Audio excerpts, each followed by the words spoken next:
Je dis souvent, et je le pense très fortement, que pour apprendre à aimer les autres, il faut commencer par apprendre à s'aimer.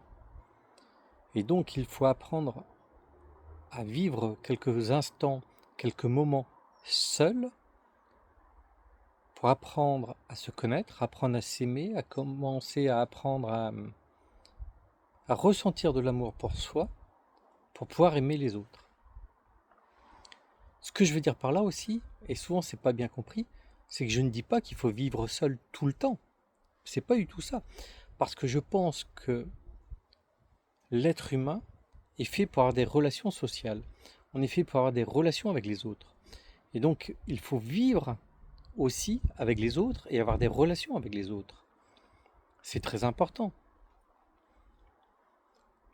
Il faut donc savoir du temps pour soi et aussi du temps pour les autres. Et c'est un partage, voilà, différent pour chacun, parce que certaines personnes ont besoin de plus de temps pour eux, d'autres ont besoin plus de temps avec les autres.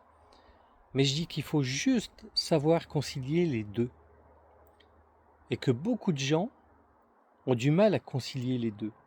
Certaines personnes ont du mal à être seules avec elles-mêmes et apprennent à se découvrir, ça leur fait peur. Mais il existe aussi des gens qui commencent à avoir peur des autres et qui ne se sentent bien que seuls. Non, moi je pense que c'est juste, il faut un compromis entre les deux en permanence.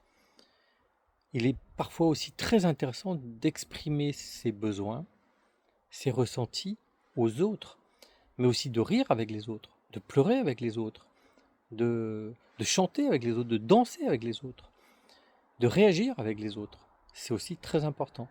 Dites-moi ce que vous en pensez en commentaire, likez si vous aimez, partagez si vous désirez, et belle journée.